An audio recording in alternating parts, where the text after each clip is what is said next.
Iari Bologna al comando dalla prima vasca a farfalla continua a condurre 1.59.34 ai 150 metri.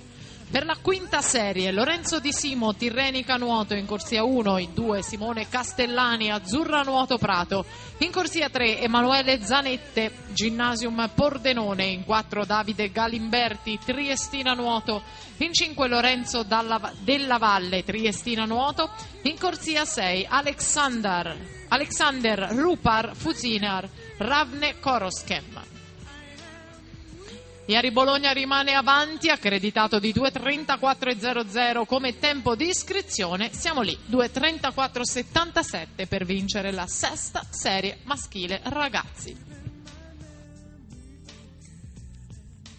Anche ai maschietti lo ricordiamo.